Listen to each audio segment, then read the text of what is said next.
Si on produit pour avoir une meilleure vie, on ne va pas produire de manière à nous autodétruire. Ils veulent être plus forts que la planète, donc ça va pas bien. Notre maison brûle.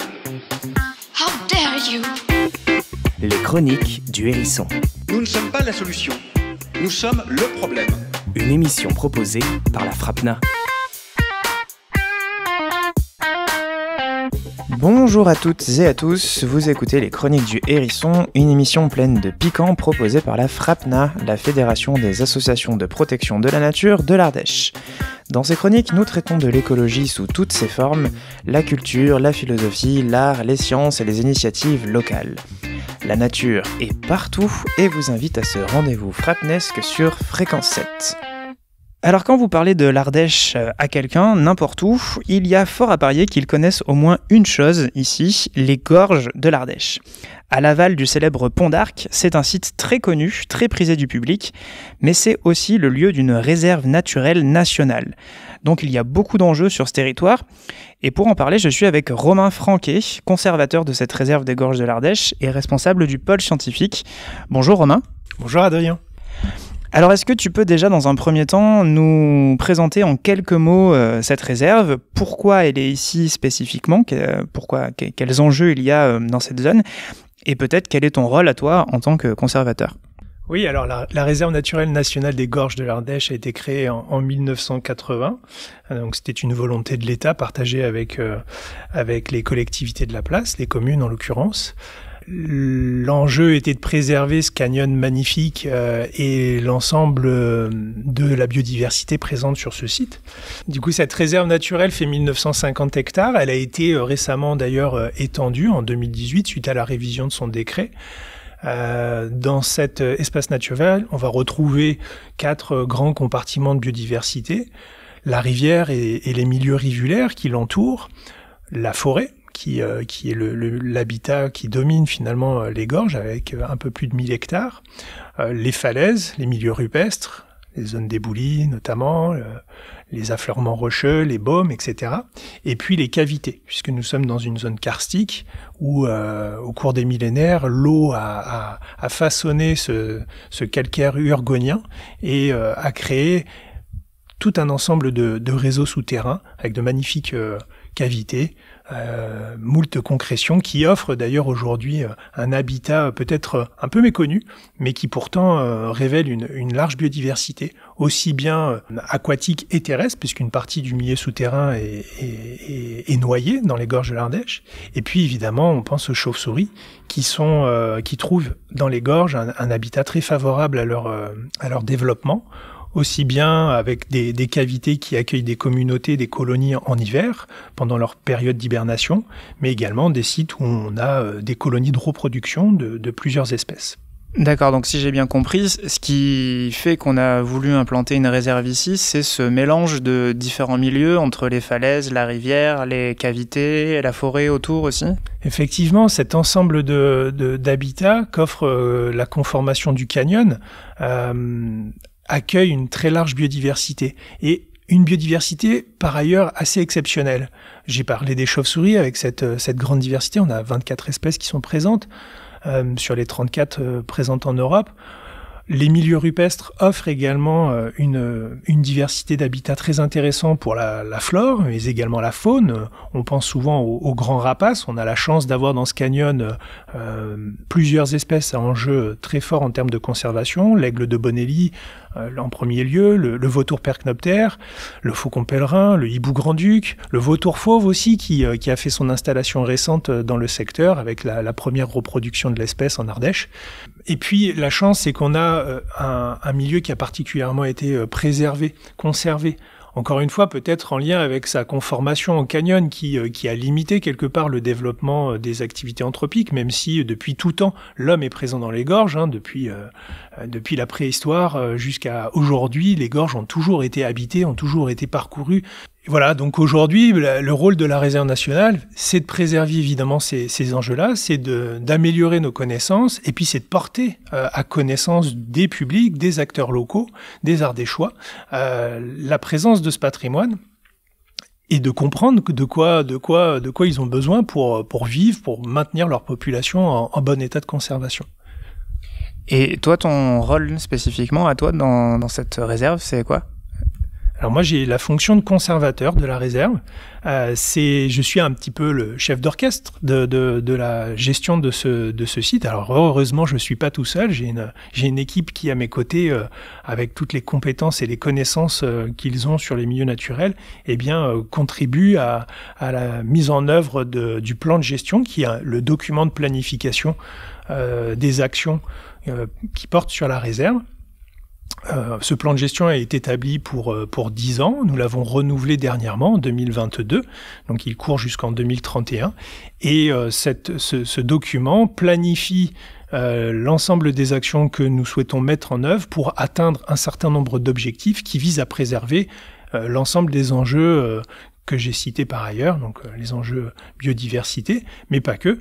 L'idée est de faire la conciliation aussi avec les activités récréatives, de loisirs, je pense au sport de nature, à la chasse, à la pêche, etc., qui ont leur place dans cette réserve naturelle, dans la mesure où effectivement elles sont bien encadrées et où chaque usager prend conscience qu'il évolue dans un milieu naturel et du coup adapte sa pratique, son comportement pour que finalement il puisse en profiter sans laisser de traces, quoi. Oui, ça c'est important de le préciser. Une réserve naturelle nationale, c'est pas un endroit qui est fermé au public, hein. Au contraire, on peut pratiquer des activités de pleine nature, par exemple, mais de manière relativement encadrée et réglementée, pour qu'il y ait un équilibre entre ces activités et le respect des milieux naturels. C'est ça. Tout à fait. Le statut de réserve naturelle nationale, c'est un statut de protection qu'on retrouve, qui est décrit par le Code de l'environnement. Et c'est un statut de protection très fort, un peu comme un cœur de parc national.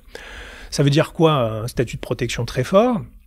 Eh bien, il y a un ensemble de règles qui encadrent les pratiques.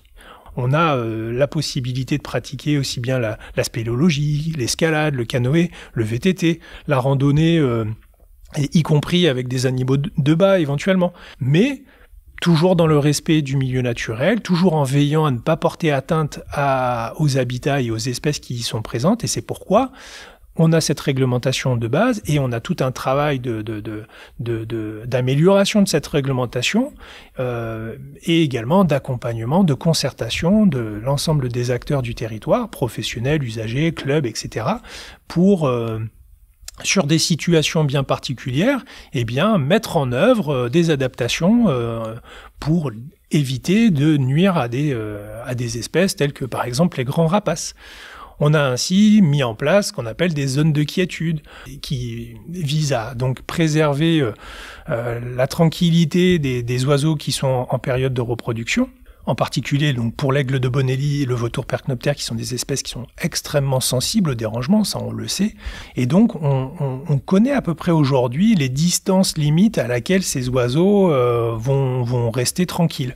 Par contre, si on franchit ces limites-là, ou si on mène des activités qui sont trop bruyantes, trop dérangeantes, ces espèces vont réagir et ne vont plus porter trop attention à leur couvée ou à leurs petits, et on peut aller jusqu'à un échec de reproduction. Donc c'est par ce travail de définition de la zone de quiétude et puis surtout derrière de communication auprès des usagers que finalement on préserve l'intégrité de ces espèces en période de reproduction, qui évidemment est cruciale pour la survie de l'espèce. Si je reprends l'exemple de l'escalade ou de la spéléologie, il y a un arrêté qui va encadrer ces pratiques et qui va définir des espaces de pratique. Donc il y a 11 sites d'escalade dans les gorges.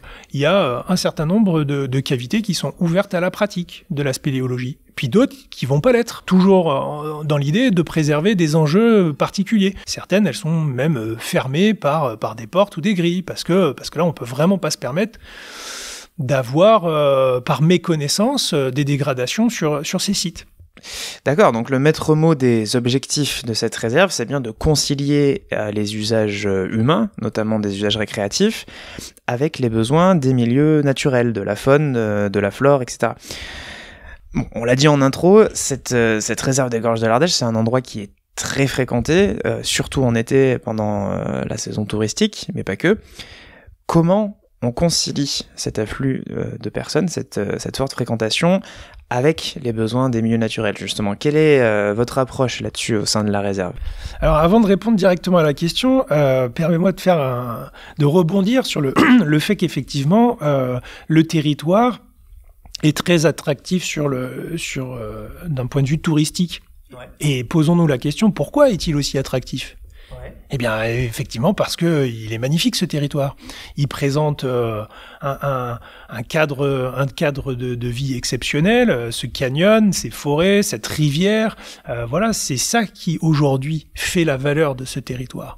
Et là, encore une fois, je crois qu'il faut se féliciter que dans les années 80, on ait eu des dirigeants visionnaires qui ont eu le courage de créer une réserve naturelle, puisque à l'époque c'était pas forcément évident, hein, tout le monde n'était probablement pas d'accord avec cette idée-là, mais grâce finalement à cette prise de conscience, eh bien aujourd'hui cette réserve naturelle a permis de préserver ce canyon, ce paysage, ces paysages. Et puis le syndicat de gestion des gorges de l'Ardèche qui avec l'ensemble des collectivités locales, des communautés de communes, des communes, des départements.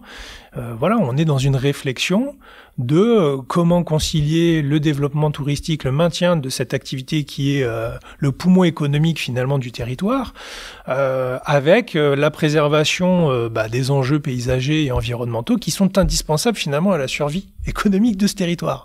Donc voilà, je pense qu'aujourd'hui tout le monde a pris conscience, aussi bien décideurs politiques que acteurs socio-économiques de ce territoire, que l'un va de pair, avec l'autre. Donc cette question de la fréquentation et des usages dans la réserve naturelle, évidemment c'est un pendant très fort de ce plan de gestion avec le plus gros volet d'action à mettre en œuvre sur les 10 prochaines années. Ça passe bien évidemment par de la médiation environnementale, de la sensibilisation. C'est indispensable que usagers locaux ou visiteurs touristiques qui viennent en été soient émerveillés par cette biodiversité, par ce patrimoine et son état de conservation. Donc on communique là-dessus par plein de moyens différents, par des documents, par des outils pédagogiques, par des interventions de nos animateurs en milieu scolaire, par l'intervention de nos chargés de mission dans les formations des moniteurs de demain, des moniteurs de sport, et puis par le biais également des éco-gardes, la brigade d'éco-gardes que l'on constitue chaque été avec 5 éco-gardes qui vont à la rencontre des publics sur les sentiers de randonnée, sur la rivière avec un canoë ou sur les belvédères. Et donc voilà, un gros volant d'action. Évidemment, l'application de la réglementation, c'est un dépendant aussi nécessaire. On a une équipe de gardes qui sont assermentés au titre de la réserve naturelle et qui veillent au quotidien, et en particulier en période de forte fréquentation entre avril et septembre, qui veille au bon respect de la réglementation, toujours avec bienveillance, dans un esprit de vulgarisation, d'explication. Mais évidemment, à un moment donné, on est dans ce rôle de parfois relever des infractions. Donc pour résumer, l'idée de la réserve, c'est pas du tout de mettre l'endroit sous cloche, de l'isoler du reste du monde, mais vraiment d'essayer de concilier les enjeux écologiques, qui sont très forts, avec les enjeux humains, en impliquant le plus possible la population locale, et aussi la population touristique, on va dire, dans cette protection-là, avec de la sensibilisation, avec de la communication, avec une approche scientifique de découverte. Mais est-ce que c'est facile de faire ça, de jongler avec tout ça, d'inclure tout ce monde, tout le monde dans ce projet, parce que ça a pas l'air évident. À première vue, on se dit qu'il y a beaucoup d'enjeux qui vont pas dans le même sens. Est-ce que du coup, est-ce que c'est facile ? Est-ce qu'il y a des pièges dans lesquels il faut éviter de tomber ? Alors non, effectivement, c'est pas facile. C'est pas facile. C'est un vrai travail de concertation, de communication, de dialogue permanent. Une réserve naturelle, au premier abord, ça fait peur parce qu'on entend règlement, on entend interdiction. Et on discerne pas forcément du premier coup d'œil que il s'agit d'adapter nos pratiques. Et pour adapter ces pratiques, il faut comprendre pourquoi. Donc effectivement, le premier rôle de la réserve, c'est de comprendre, c'est de connaître, et derrière d'expliquer. Donc on mène des études scientifiques, on mène des suivis, des inventaires, d'abord pour s'assurer que les enjeux que nous devons préserver se portent toujours bien. Et en même temps, cette connaissance, on la garde pas pour nous. Le but du jeu, c'est que grâce à ça, on émerveille des gens, quoi. Et qu'on leur fasse saisir, parce que les gens sont intelligents, en fait. Les gens comprennent très vite que une espèce qui est en danger critique d'extinction, elle a besoin qu'on la laisse un peu en paix, et notamment pendant ces périodes de reproduction. Et donc très facilement, on rencontre aucune difficulté à la mise en place, par exemple, d'une zone de quiétude pour préserver la reproduction de l'aigle de Bonelli, du vautour ou du faucon pèlerin. Ça fonctionne, mais ça passe par du dialogue. Alors, évidemment, il y a des moments où ça s'écharpe et ça s'accroche, mais souvent, c'est lié à une incompréhension du moment qu'il faut lever. Le rôle fondamental d'une réserve naturelle comme les gorges de l'Ardèche, c'est évidemment pas de mettre sous cloche. L'enjeu pour le gestionnaire, c'est de faire en sorte que les gens de la place, les usagers, les acteurs locaux, les professionnels, mais aussi les visiteurs extérieurs qui viennent en été sur les périodes touristiques, comprennent, apprécient, s'émerveillent et du coup aient envie de préserver ce patrimoine. Voilà, c'est ça finalement l'enjeu d'une réserve naturelle. Et on s'inspirera de ce mot de la fin, comprendre, s'émerveiller, préserver. Merci Romain Franquet, merci beaucoup de cet échange très instructif. On va terminer là-dessus. Merci aux auditeurs et aux auditrices qui nous écoutent, évidemment, et on se retrouve le 5 avril pour une prochaine chronique du Hérisson. À bientôt!